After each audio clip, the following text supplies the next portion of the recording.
दोस्तों, बार बार संकेत देने के बाद भी शिष्य गुरु की बात टालता रहा और देखते ही देखते एक दिन शिष्य और उन गुरु की जान पर बन आई। शिष्य ने गुरु से कहा, हे गुरुवर, ये मेरी गलती है और मेरी ही गलती के कारण ये सब हो रहा है। आप मुझे सजा दीजिए और मुझे ये भी समझाइए कि आखिर हम कामों को क्यों टालते हैं। गुरु ने कहा, नहीं, इस बार मैं तुम्हें कुछ नहीं समझाऊंगा, बल्कि इस बार तुम खुद ही अपने मन के भीतर झांको, खुद को जानो और मुझे भी उपदेश दो कि आखिर कोई भी व्यक्ति अपने जीवन के जरूरी काम को क्यों टालता है। यह कहानी है एक गुरु और दो शिष्यों की। गुरु और शिष्य पहाड़ की तलहटियों में एक छोटी सी कुटिया में रहा करते थे।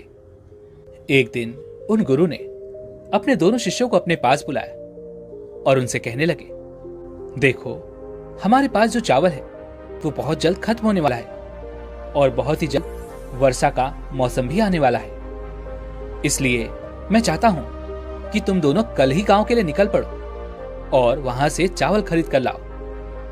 दोनों शिष्यों ने गुरु की बात मान ली और वे दोनों अगली सुबह सूरज की पहली किरण के साथ ही गांव की ओर निकल पड़े।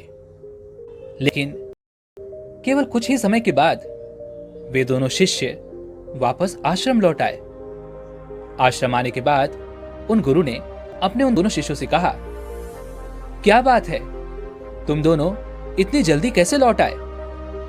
क्या तुमने चावल लाया? इस पर उन दोनों शिष्यों ने ना में सर हिलाते हुए कहा, नहीं। तभी वह गुरुवर उन दोनों शिष्यों से कहते हैं, आखिर तुम दोनों खाली हाथ क्यों लौट आए?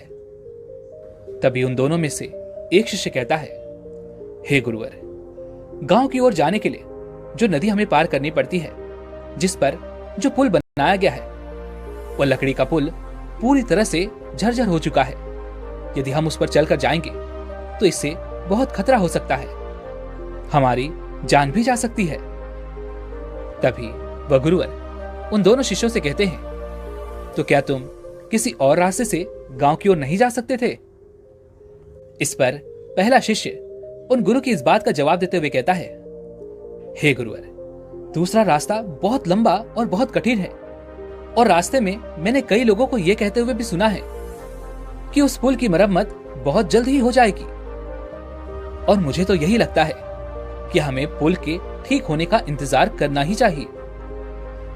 पहले शिष्य का जवाब सुनकर उन गुरु ने अपने दूसरे शिष्य की तरफ देखा, जो बिल्कुल चुपचाप खड़ा था और वह अपने गुरु की किसी भी बात का कोई जवाब नहीं दे रहा था, क्योंकि अब भी वह इस समस्या के समाधान के बारे में सोच रहा था।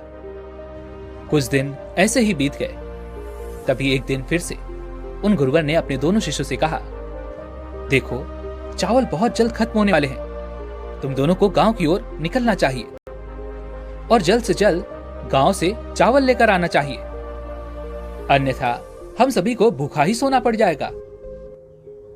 उन गुरु की आज्ञा पाकर वे दोनों शिष्य अगले ही दिन फिर से गांव की ओर निकल पड़ते हैं। कुछ ही देर बाद पहला शिष्य वापस लौट आया। जब उन गुरु ने उसके वापस आने का कारण पूछा, तब वह शिष्य उन गुरु से कहता है, हे गुरुवर, अभी तक पुल की मरम्मत का काम पूरा नहीं हुआ है और वहां के आसपास के लोग यही कह रहे हैं कि पुल की मरम्मत का काम जल्द ही पूरा हो जाएगा, क्योंकि पुल बनने का कार्य शुरू हो चुका है। इसलिए मुझे लगता है कि हमें और थोड़ा सा इंतजार कर लेना चाहिए। अपने शिष्य के मुख से यह सुनकर वह गुरु उस शिष्य से कहते हैं, तुम्हारा गुरु भाई कहाँ है? वो कहाँ गया? इस पर वह पहला शिष्य जवाब देते हुए कहता है, हे गुरुवर, वह तो लंबे रास्ते की ओर गया है। वह रास्ता बहुत लंबा और कठिन है और सबसे अजीब बात तो यह है कि हमने कभी भी उस रास्ते पर कभी सफर नहीं किया।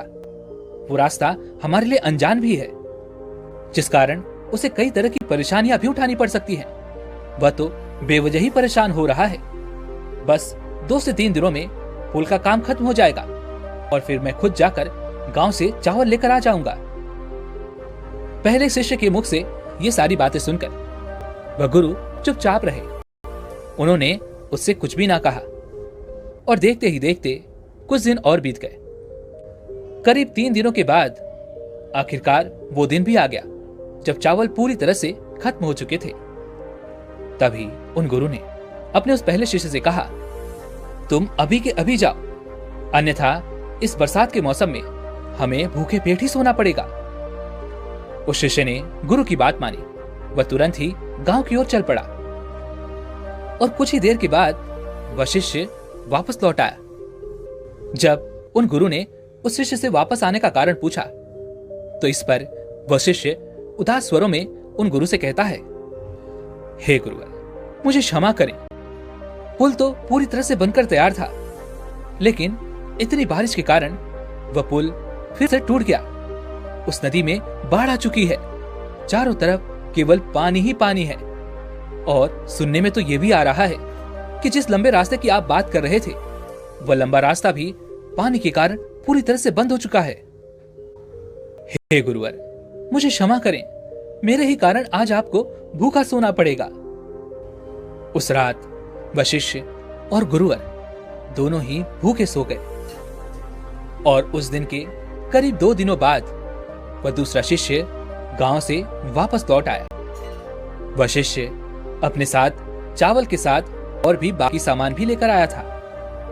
यह देख पहला शिष्य तुरंत दौड़ता हुआ उन गुरु के पास गया और उनसे कहने लगा, हे गुरुवर, मुझे क्षमा करें, लेकिन मेरी ही गलती के कारण आपको 2 रातों तक भूखा सोना पड़ा। लेकिन अब ऐसा नहीं होगा। मेरा गुरु भाई आ चुका है और वह अपने साथ चावल और अन्य बाकी सामग्री भी लेकर आया है। यदि वह जल्दी ही न लौटता तो बहुत मुसीबत उठानी पड़ जाती। हे गुरुवर, मुझसे बहुत बड़ी गलती हो गई, मुझे सजा दीजिए, मुझे उपदेश दीजिए। इस पर वह गुरुवर मुस्कुराने लगे और अपने उस पहले शिष्य से कहते हैं, कम से कम तुम्हें अपनी गलती का एहसास है, इससे बड़ी बात और कोई नहीं हो सकती। इसलिए अब तुम खुद ही अपनी गलती के बारे में सोचो और ध्यान रहे कि इस बारे में अत्यंत गहराई से सोचना। आखिर क्यों तुम इतना जरूरी काम टालते रहे? आखिर एक इंसान का मन जरूरी कामों को क्यों टालता रहता है? और जब तुम इस प्रश्न का जवाब जान लो, तब तुम मुझे उपदेश देना। यही तुम्हारी शिक्षा और यही तुम्हारा प्रायश्चित होगा। उन गुरु की आज्ञा अनुसार वह पहला शिष्य उस बारे में सोचता रहा। वह पूरी रात सो नहीं पाया। पिछले 10 दिन के अंदर बीती हुई सारी घटनाएं उसकी आंखों के सामने गुजर रही थी। वह यह नहीं समझ पा रहा था कि आखिर उसने इतना जरूरी काम क्यों टाला। यही सोचते सोचते काफी समय बीत गया और आखिरकार उसे गहरी नींद आ गई। जब वह सुबह उठा तो वह सबसे पहले ध्यान करने बैठा। ध्यान करते वक्त जब उसका मन शांत हुआ तो उसके मन में एक दृश्य प्रकट हुआ। उस शिष्य ने देखा जीवन शक्ति अर्थात उसके गुरु, जो उसे बार बार यह संकेत दे रहे थे कि उठो, आगे बढ़ो, इस कार्य को पूरा करो। लेकिन वह तो केवल बाहरी कारण ही देखता रहा, अर्थात वह नदी जिसमें बाढ़ आने के कारण वह पुल पूरी तरह से तहस नहस हो चुका था, जिन पर कभी भी भरोसा नहीं किया जा सकता। वह तो झूठी उम्मीद लगाए बैठा था कि यह पुल जब तैयार हो जाएगा तब वह गांव जाकर चावल ले आएगा। और चावल अर्थात वह समय जो दिन ब दिन घटता जा रहा था। और आखिर में उसे यह दिखाई दिया कि मैं ही वो इंसान हूं जो अपने मन के वश में आकर इन जरूरी कार्यों को टालता रहा। वह तुरंत ही ध्यान से उठा और उसने सारी बातें जाकर अपने गुरु को बताई।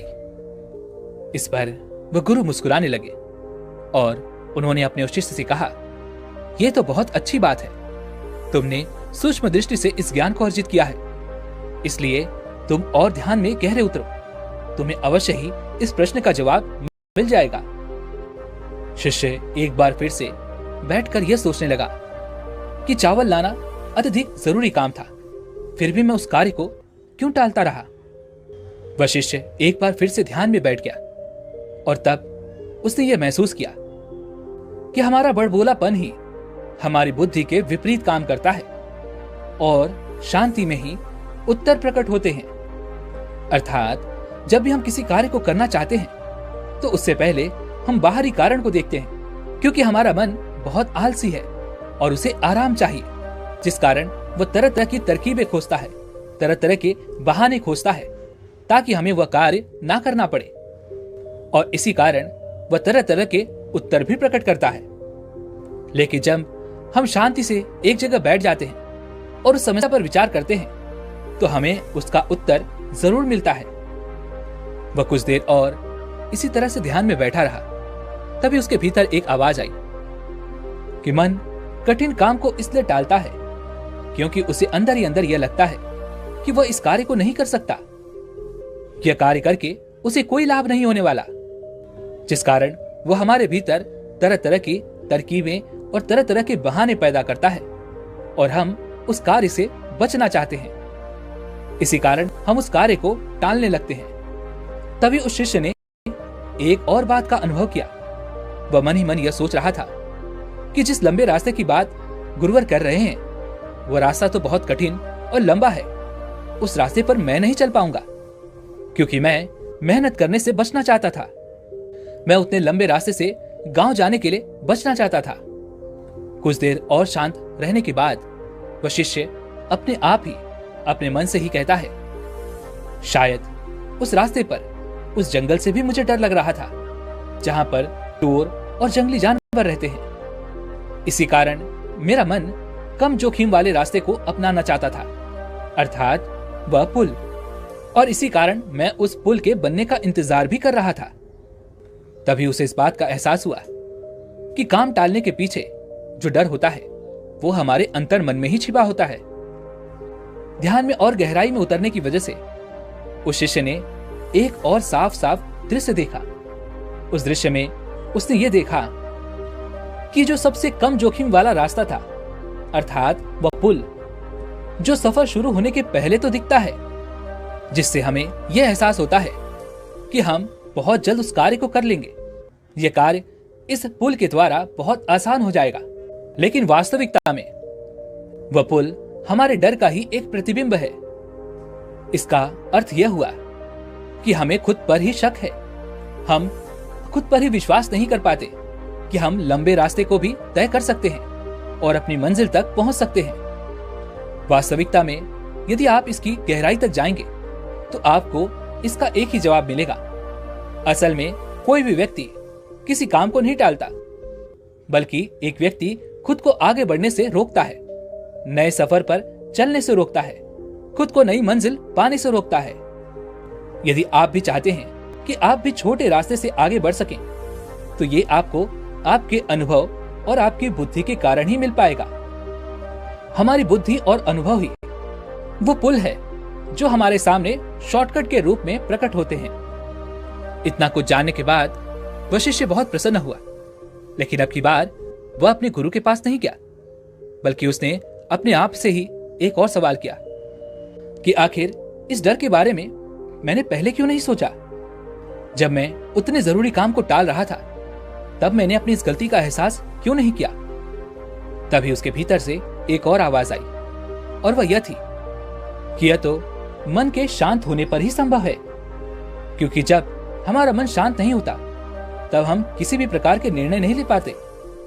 जब हमारे मस्तिष्क पर कोई डर हावी होता है या परिस्थितियां हावी होती है तो हम कभी भी मन को शांत नहीं रख पाते, और यही कारण है कि हम उन परिस्थितियों के सामने हार मान लेते हैं, उन डरों को अपने ऊपर हावी होने देते हैं। इसलिए हम डर का असली कारण अर्थात काम को टालने का कारण भी पहचान नहीं पाते। तभी उस शिष्य ने खुद से ही कहा, यदि मैं उस डर का कारण समझ जाता तो मैं उस दूसरे शिष्य के साथ जरूर जाता, या फिर किसी और व्यक्ति को लेकर मैं चावल की खरीदारी के लिए अवश्य जाता, लेकिन इस कार्य को कभी न टालता। इतना कुछ जान लेने के बाद वह शिष्य अपने गुरु के पास पहुंचा और उसने अपने गुरु से कहा, हे गुरुवर, 2 दिनों तक शांत रहने के बाद मैंने इस प्रश्न का जवाब जान लिया है कि आखिर मेरे काम टालने के पीछे क्या कारण था। इस पर वह गुरुवर उस शिष्य से कहते हैं, तो तुमने क्या जाना? इस पर वह शिष्य कहता है, हम मनुष्य के भीतर किसी भी काम को करने से पहले मन के भीतर एक डर होता है और उसी डर के कारण हम किसी भी कार्य को टालते हैं और इसी कारण हम किसी भी कार्य को करने से बचना चाहते हैं। लेकिन अगर हम इस कार्य को करना है तो हमें शांत रहकर अपने मन से इस डर को निकालना होगा, तभी हम उस कार्य को आसानी से कर सकेंगे। तभी हमारे अंदर वो क्षमता और वो शक्ति भी जागृत होगी जिससे हम बड़ी से बड़ी मंजिल भी प्राप्त कर सकते हैं। इस पर वह गुरु मुस्कुराने लगे और उस शिष्य से कहते हैं, अच्छा तो ठीक है, अब मुझे ये बताओ कि काम टालने की इस आदत से हमें मुक्ति कैसे मिलेगी? गुरु का यह प्रश्न सुनकर वह शिष्य वहीं पर शांत बैठ गया और कुछ देर शांत रहने के बाद उसने गुरु के इस प्रश्न का जवाब देते हुए कहा, हे गुरुवर, डर का असली कारण अहंकार है और जब तक अहंकार है तब तक एक इंसान सीमित अवस्था में ही सोच सकता है और तब तक इसे किसी न किसी प्रकार का डर बना ही रहेगा और इसी कारण कोई भी व्यक्ति अपने आप को खुद ही आगे बढ़ने से रोकता रहेगा। किंतु जितना हमारा मन शांत होता जाएगा उतना ही हम अपनी सांसों के प्रति सचेत होते जाएंगे और उतनी ही आसानी से हम अपने ऊपर हावी हुए उस डर को भी देख पाएंगे और उतनी ही आसानी से हम उस काम को टालने से बच भी पाएंगे। अपने शिष्य के मुख से यह जवाब सुनकर वह गुरु मुस्कुराने लगे। उनके चेहरे पर एक हल्की सी मुस्कान आ गई। उसके बाद वो वहां से चले गए। वह शिष्य भी इस बात से पूरी तरह से संतुष्ट था। वह अपने जवाब से पूरी तरह से संतुष्ट था। उसने उन गुरु को प्रणाम किया और वापस अपने कमरे की ओर चल पड़ा। दोस्तों, जब हमारा अहंकार नियंत्रण में नहीं होता तब हम भी इसी प्रकार की गलतियां करते हैं। तब हम भी डर के साए में जीते हैं। और यदि आप भी इस डर से निकलना चाहते हैं, अपने आप को इस डर से मुक्त करना चाहते हैं और अपने बड़े से बड़े लक्ष्यों को प्राप्त करना चाहते हैं, तो आप हमारी ज्यादा सोचने वाले लोग ये वीडियो देख सकते हैं, जिसके अंदर आपको ये समझ में आएगा कि आपका एक निर्णय लेना कितना महत्वपूर्ण होता है, जिससे आपका पूरा जीवन संवर सकता है। आप अत्यधिक सोचने की बीमारी से बच सकते हैं और अपने डर पर काबू पा सकते हैं। इसी के साथ में उम्मीद है कि आपको आज की वीडियो जरूर पसंद आई होगी, तो लाइक और शेयर करने के साथ चैनल को सब्सक्राइब और घंटी बटन को जरूर दबा दीजिएगा। चलिए फिर मिलते हैं इसी एक और वीडियो में। तब तक के लिए अपना ख्याल रखें। धन्यवाद।